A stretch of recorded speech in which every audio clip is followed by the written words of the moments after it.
God is good. All the time. All the time. God is good. Alakpakan natin ang Panginoon.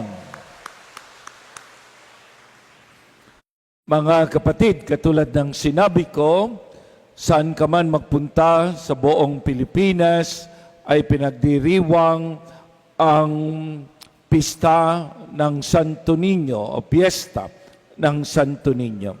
Dapat ikalawang linggo ng panahon ang ating pagninilayan, pero parang bumalik tayo sa Kapaskuhan kasi napakalapit na imahe sa atin. Ang imahin ng Santo Niño, yan ang pinaka-unang-unang imahin na nakarating sa atin na simbolo ng Kristyanismo. Uulitin ko, imahin, hindi Diyos.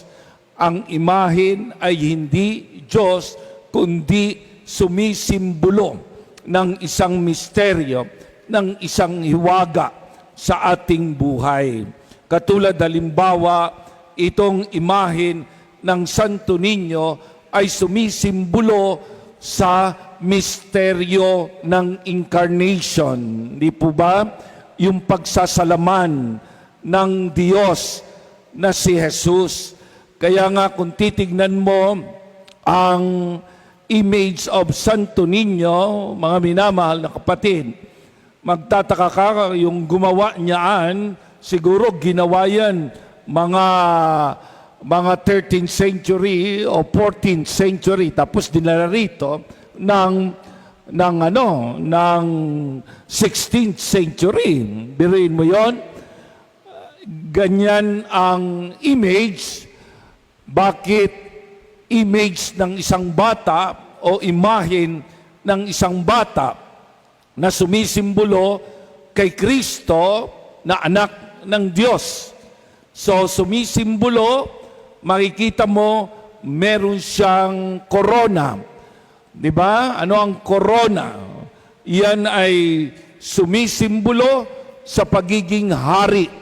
Tingnan mo, yung maliit na bata ay hari. Saan hari? Hari siya ng buong sanlibutan.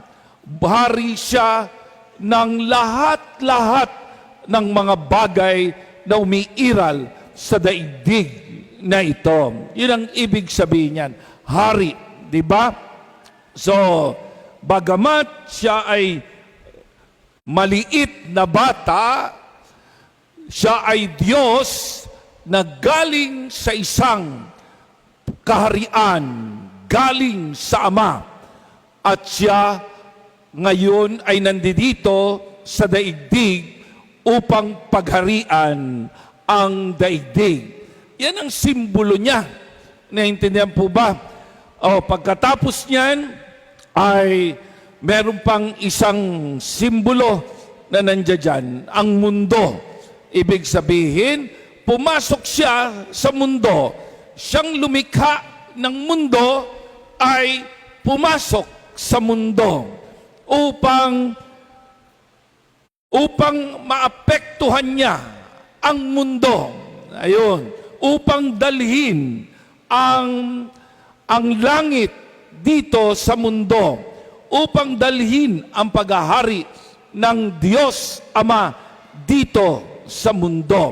So, ibig sabihin, merong misteryo na dinala siya dito sa mundo. Siyang may hawak ng daigdig, siya ang lumikha nito, pumasok siya sa daigdig na ito at nagsimula siya bilang bata, bilang sanggol sa sinapupunan ng ating mahal na ina. At isinila nga at nakita at tumambad sa ating mga mata na siya ay sanggol na bagamat Diyos ay nagdaan sa kahinaan. Dumaan sa kahinaan upang samahan ang sangkatauhan dito sa daigdig na ito. Kaya nga, sabing ganon, kung nandito si Kristo, mga minamahal na kapatid, naapektuhan tayo ng ng langit, naapektuhan tayo ng Espiritu Santo. Yun yung isang dapat na tignan natin, kasama natin ang ating Panginoon at kailangan maramdaman natin, makita natin na tayo ay naapektuhan ng presensya ng Diyos. Nauudyukan ka ng Diyos. Kaya nga, noong 1521, dinala yan dito at nagbinyag, di ba?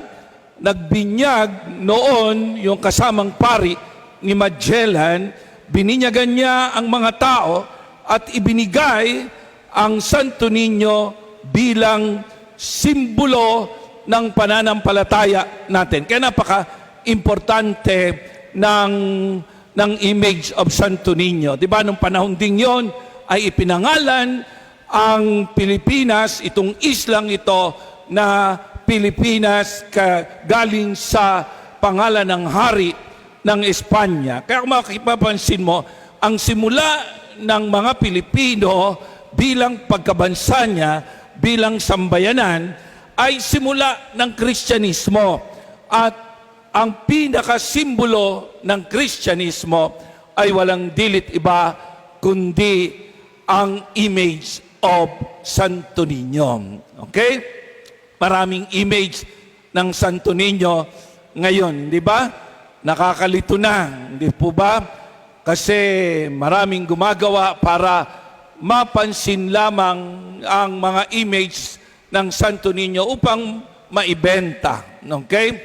Kaya sabi ng Santo Papa, kasi lagi nating ginagamit ng mga Pilipino at mapagmahal tayo sa Santo Niño, pero may napansin si Cardinal Sin at ang Santo Papa, sabing ganon, mga Pilipino, sabing ganon, ay dapat palakihin ninyo sa inyong puso ang banal na ninyo, ang Santo Niño.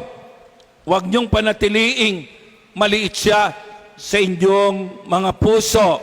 Hindi naman ibig sabihin na abandonahin natin ang ating devotion sa batang si Jesus. Kundi ano yung sinasabi na palalimin natin ang pagkaunawa natin kay Kristo. Palakihin natin ang ating pagkaunawa, pananampalataya kay Kristo. Kung hindi, ang ating pananampalataya ay pananampalatayang napakababaw o kaya pananampalatayang taliwas sa turo ng Panginoon. Kaya minsan pinupulaan tayo ng ibang reliyon kasi sa paggamit natin ng imahin ng Santo Niño, di ba? Ano ba ang gamit ninyo sa imahin ng Santo Niño? Dapat tinitingnan nyo yan bilang simbolo ng anak ng Diyos. Yun dapat ang iyong devotion, di ba? Yun dapat ang iyong naiisip na yang Santo Niño ay anak ng Diyos, makapangyarihan, dumidinig ng iyong panalangin. Yang Santo Niño ay pumunta sa daigdig na ito upang maapektuhan ang iyong buhay, magbago ka at lumalim ang iyong pananampalataya sa Ama at sa Kanya. Kaso, meron tayong mga kapatid, karamihan, hindi nagsisimba, pero gumagamit ng imahin ng Santo Niño. Minsan, pag may nagpapabless sa akin, biruin mo ba naman, ang pinabless sa akin ay isang maliit na hotel na kung saan may short time na mga dates na nandoon. Naku po, sabi ko, hindi ko beblessin niya mga Santo Niño ninyo. Nilagyan niyo pa ng mga Santo Niño ang inyong loob ng loob ng hotel, ng motel. Pagkatapos, ginagamit niyo lang para pagkakwartahan. Ano ba ang dahilan? Sabi kong ganon. Bakit ginagamit ninyo ang Santo Niño? Para pampaswerte. Ayun. Mali. Di po ba? Ang Diyos ay laging swerte ka kung nasa iyo ang Diyos. Laging swerte tayo, pero kung titignan mo yan, na parang anting-anting sa buhay mo, pampaswerte, maling-mali ang iyong gamit. Nagkakasala ka, nagkakamali ka. Kaya mapapansin mo rin sa mga tindahan, hindi nagsisimba. Pero okay naman, siguro nakakaalala sa Diyos. Pero baka mali yung gamit ng Santo Niño. Bumibili ng Santo Niño para saan? Para swertihin yung tindahan. Hindi po ba? Minsan sinasabi nila, yan, binili ko na yung di ba, Father, tama yan? Binili ko yung Santo Niño na kulay green ang damit para pampaswerte talaga, ang simbolo ay dollar. Ayan, kaya dollar ang papasok sa atin. O yung isa naman, Father, eto naman kulay pula. Okay? Para naman 50 pesos palagi ang aming pumapasok na bumibili o benta na tinatanggap namin. Okay? Kasi malaki noon ang 50 pesos. E ngayon meron ng dilaw. Ano yung dilaw? 500 pesos. Meron na yatang blue. Okay? Na Santo Niño. 1,000 na. So tingnan ninyo yan. Merong Santo Niño ng pulis, Santo Niñong nagsasayaw, Santo Niñong nakatuwad, labas ang puwet. May nakakita na ba kayo ng Santo Niño na gano'n, na image na, bagay, para lang maalala si Jesus, pero yung parang ginagawa mong laruan. Nilalagyan mo ng pera si Jesus, parang sinusuhulan mo siya. Nilalagyan mo siya ng pagkain. Hindi ba? Yun na yung pinakamababang pagtingin sa Santo Niño. Kaya nung sabi ng Santo Papa, katulad yan ng pananampalataya ninyo. Sabing ganon, ang pananampalataya ninyo, ang tingin nyo sa Diyos ay pagkakakitaan. Ang tingin nyo sa Diyos ay pampaswerte. Diba? Ang tingin nyo sa Diyos ay dekorasyon ng inyong buhay. So, maling-mali. Hindi po ba? So, kaya yun ang gustong sabihin sa atin. So, sana tingnan natin ang malalim na ibig sabihin nito. Katulad ng sa pagbasa ngayon, di ba? Sa pagbasa ngayon, hinahanap ni Mama Mary at ni Joseph ang kanyang anak, no? Anak ni Mama Mary, anak-anakan ni Saint Joseph. Hindi naman tunay na tatay, si Saint Joseph. Biro mo, 3 araw na nawawala si Jesus. Biruin mo, akala ni Mama Mary na kay Joseph, akala ni Joseph na kay Mama Mary, si Jesus, 12 years old lamang siya. Nasaan si Jesus? Abay, nung makita, natagpuan nila, bumalik pa sila uli sa Jerusalem, napakalayo, iniwan nila yung mga kasamahan nila. Biruin mo, kung maglalakad siguro sila, parang Nueva Ecija, ang layo, ganon. So, biruin mo yon. Abay, bumalik uli sila. Tingnan niyo yung pagmamahal ni Mama Mary kay Jesus, no? Kaya wag niyong babaliwalain si Mama Mary. Siya talaga ang tunay nagmahal kay Jesus. Kaya lang, minsan, hindi maintindihan ni Mama Mary kasi nanay siya. Okay? So, nung nakita niya si Jesus, si Jesus, yung batang si Jesus na 12 years old, sabing ganon, anak, bakit mo naman kami ginawa ng ganito? Alalang-alala kami ng iyong ama sa iyong pagkawala. Ang sagot ni Jesus, hindi niyo ba alam na ako ay nasa bahay ng aking ama? So yun ang hindi maintindihan ni Mama Mary. Kasi may instinct siyang ina. Siya ang ina. Siyang nagmamalasakit. Siyang tagapangalaga ni Jesus. Pero itong si Jesus, sumagot nga, nandito ako sa bahay ng aking ama.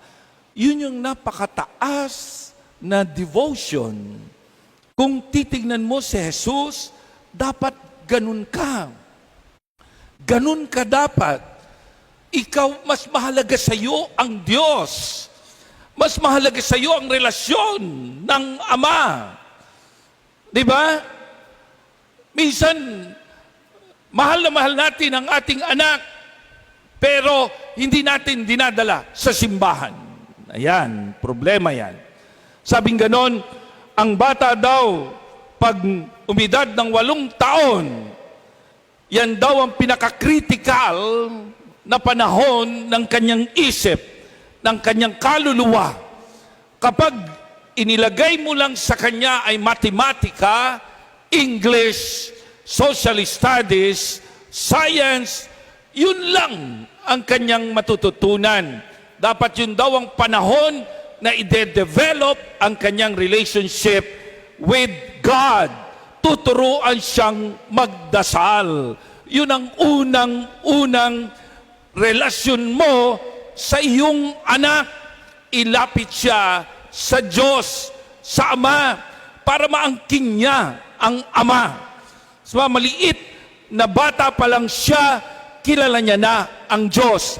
Alam niya na kung paano makipag-usap, kung paano magdasal. Ngayon, ang lalaki na ng bata, college na, hindi pa alam ang Our Father. Di ba? Hindi pa alam ang Hail Mary. Ano sasabihin mo sa Diyos pag haharap ka sa Panginoon? Di ba? Ang unang tungkulin ng nanay, ng tatay, ay ilapit sa Diyos ang kanyang anak. Anuman dami ng iyong pera, anumang talino ng iyong angkan, lahi man kayo ng genius, lahi man kayo ng kinikilala at mga sikat, pag hindi mo na ilapit ang iyong anak sa Diyos sa pamamagitan ng pagtuturo ng panalangin, sa pamamagitan ng pagsamba sa Diyos, walang kwenta ang lahat. Walang kwenta ang lahat. Ang may kwentang unang-una ay dalhin mo ang iyong anak sa relasyon sa Diyos. Ilapit mo siya sa Diyos, pati ang iyong sarili. And then, pangalawa, yun, una, prayer, di ba? Pangalawa, mga kaalaman tungkol sa Diyos, di ba? Ikaw dapat ang nagdadala sa iyong anak sa katikesis.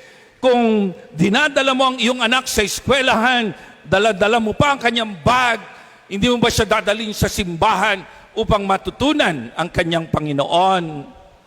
Ang mahalaga siguro sa atin, grade. Ang mahalaga siguro sa atin, makapagbasa o magkaroon ng medalya ang anak. O makapagtapos siya ng pag-aaral para sa kanyang kinabukasan. Pero higit sa lahat, dapat ang kanyang unang-unang makukuha sa atin bilang mga magulang ay kung paano tayo makipagrelasyon sa Diyos. Ipinamamana natin ang ating pananampalataya sa ating mga anak, sa ating mga apo. Dati, nung bata-bata pa akong pare, yung mga magulang o yung mga nanay, nagyayabang minsan sa akin, Father, tignan mo, ang galing-galing na ng apo ko, marunong na siyang mag-sign of the cross. Ayan. Marunong na po siyang magdasal ng Hail Mary, Our Father. Ngayon, nung tumagal-tagal, Father, tingnan mo, ang galing-galing ng anak ko, magja-Japan yan. Father, ang galing-galing ng anak ko. Sige nga anak, sayaw ka nga. Spaghetti pababa, spaghetti pataas. Palakpak, Father, palakpak. Minsan ganun di ba? Saan na tayo nakarating sa ating mga pananagutan? Parang hindi na priority natin ang pananampalataya. Kaya kung titingnan mo ngayon yung California, ano yung dahilan bakit sinasabi nilang alisin natin ang pangalan ng Diyos dito sa Los Angeles?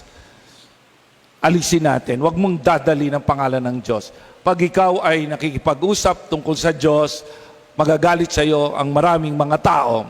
Kapag ikaw ay nagro-rosary, may dalang rosary ang iyong anak sa loob ng kwarto ng eskwelahan, hihilahin yan. Bawal mag-sign of the cross. Bawal ang lahat ng mga images. Lahat. Tinanggal ang Diyos. Pero ang constitution nila ay nakabase sa kanilang pagmamahal sa Diyos. Yung mga batas nila, ganon. Pero sila dahil so democratic at inalis nila ang Diyos sa kanilang buhay, saan sila nakarating? Di ba? Nakita mo, nag-a-abort, di ba?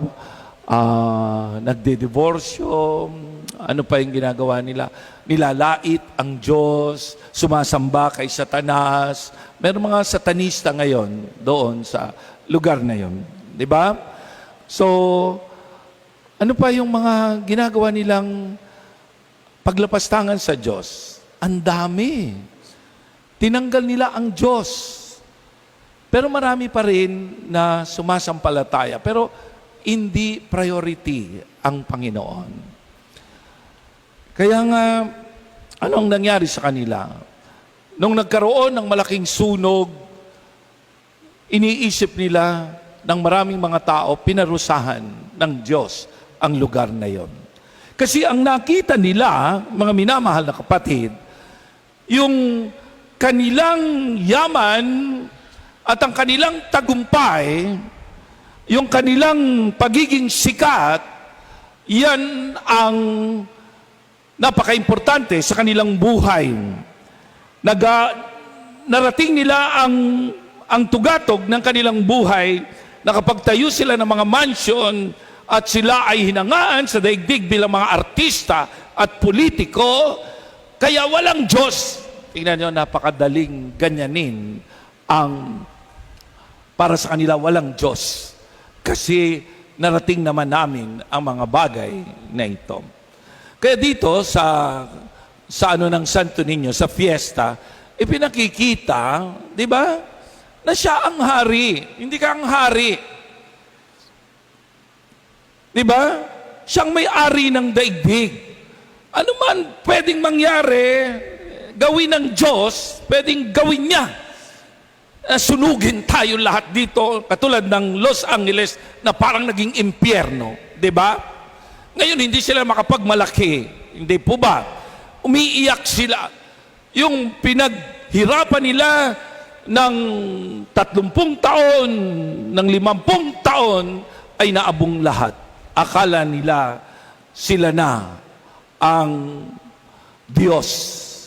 Sila na ang magaling. Kaya ito yung problema sa atin. Kapag ang bata, mga minamahal na kapatid, sabi nga noon, ay hindi natin dinala sa Diyos ng mas maaga, saan mo dadamputin yan pagdating ng high school or college? Hindi na yan magsisimba. Hindi na yan magdarasal. Kasi ang pananampalataya ay pamana. Ipinamamana mo ang pananampalataya. Ipinamamana mo pagmamahal sa Diyos. Nakikita ng iyong anak kung paano mo paglingkuran ng Diyos, kung paano ka lumuhod sa Diyos, kung paano mo sambahin ang Diyos, kung paano mo kinakausap ang Diyos sa daigdig na ito. Yun po yun. Kaya, yun ang sinasabi ni Jesus sa atin. Ano ang sinasabi ni Jesus? Hindi nyo ba alam, ako'y nasa bahay ng aking Ama? Kailan mo kaya ito mararamdaman na ikaw ay dapat nasa business of God? Di ba? Ako ay gumagawa para sa Diyos. Ako ay nagdarasal sa Diyos. Di ba? Ako'y nagmamahal sa Diyos. Ito ang aking unang business sa daigdig na ito. Mahalin ang Diyos. Katulad ni Jesus, minahal niya ang kanyang Ama. Kahit na siya ay Diyos, minahal niya ang kanyang Ama. May relasyon siya sa kanyang Ama. Kaya sinabi niya, Ama, Ama kita. Diba? Tinuruan tayo ng Ama namin. Ama kita, Ama namin. Sumasalangit ka. Masamba ko nawa ang iyong ngalan dito sa daigdig, no? Dito sa lupa para ng sa langit. kung paano ka sinasamba ng mga anghel at ng mga santo, ng mga kaluluwang banal sa langit. Sana masamba kita dito sa lupa para ng sa langit. Tingnan ninyo. Yun ang panalangin natin eh. Kung inaano mo lang, pinag-iigi mo lang at iniintindi mo lang yung Ama namin, napaka-importanteng panalangin yan. Yung itinuturo niyan sa iyo ang tunay na relasyon mo sa Diyos. At sana yung tunay na relasyon na yan ay naglalagos sa iyong relasyon sa iyong mga anak at apo. Sa ngalan ng Ama at ng Anak at ng Espiritu Santo. Amen. Ngayon, sa katahimikan ng ating mga puso, ipagdasal natin ang ating pamilya na mailapit natin sa Diyos ang ating mga mahal sa buhay, lalong-lalo na ang mga bata. Ngayon ay Santo Niño, pagdasal natin ang mga bata sa banal na Niño, Jesus. Awitin natin ang alam kong may magagawa ang Diyos.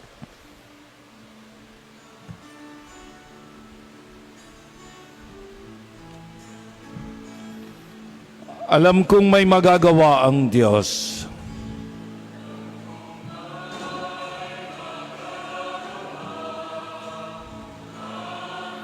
Alam kong may magagawa ang Diyos.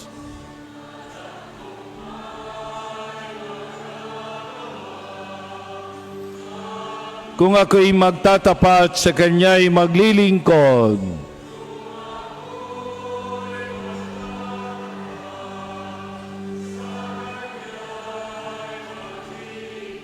Alam kong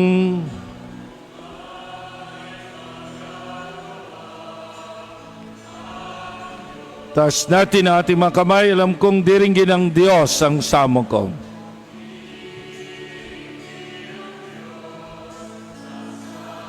Alam kong diringgin ng Diyos ang samo ko.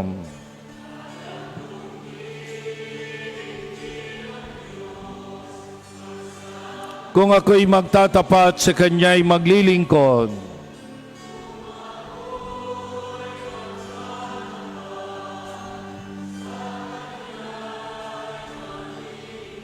Alam kong diringgin ng Diyos ang samo ko. Iyam natin ang awitin. Panginoon naming Diyos, narito kaming lahat umuwi sa iyong tahanan, daladala ang aming pamilya, lalong-lalo ng mga bata sa aming tahanan. Ngayon ay araw ng iyong imaheng Santo Niño, ang misteryo ng pagkakatawang tao mo na nagdaan ka bilang bata. Kaya nagmamakaawa kami na hawakan mo ang lahat ng bata at kabataan sa aming pamilya. Tulungan mo kaming dalhin sila sa mga pangarap nila, pero higit sa lahat, mailapit namin sila sa iyo. Maging mabuti silang tao, marunong silang kumilala sa iyo at umasa sa iyo, bagamat sila'y mga kabataan, punong-puno ang pag-eksperimento at adventure sa kanilang buhay. Nawa sila ay bumalik sa iyo, mahalin ka nila, lalong-lalo na mga anak naming may mga trabaho na, may mga kabuhayan na. Tulungan mo sila, Panginoon. Ipinagdarasal din namin ang aming mga suliranin at problema sa aming pamilya. Yung mga bata na problema, mga naliligaw ng landas, mga special children, mga may sakit, hawakan mo sila, Panginoon, tulungan mo sila. Gayon din ang iba pang naming mga suliranin, ang mga karamdaman ng aming mga mahal sa buhay, lalo nang nakatatanda, itinataas namin ngayon lahat. Panginoon naming Diyos, Samahan mo kami, napakahirap magtaguyod ng pamilya. Pero kung nandiyan ka, madali ito, alam namin, magaan ito. Salamat po, Panginoon, inaasahan namin ang iyong tulong at kabutihan. Alleluia, alleluia.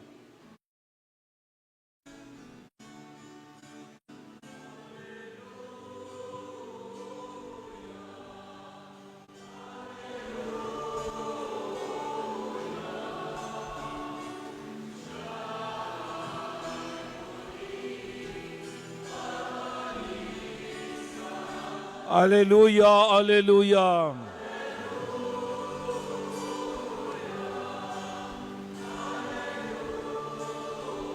Upang tayo ay kunin.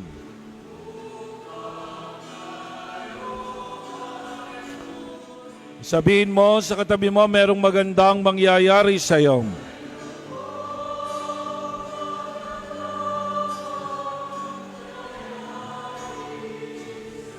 Kung lalapit ka kay Jesus,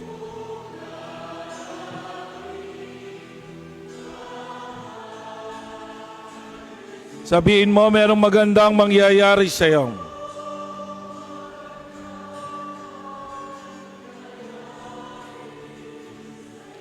Kung lalapit ka kay Jesus,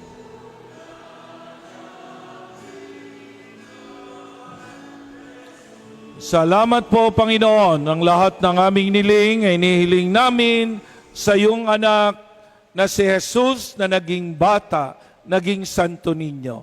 Amen. Amen. Purihin natin ang Panginoon.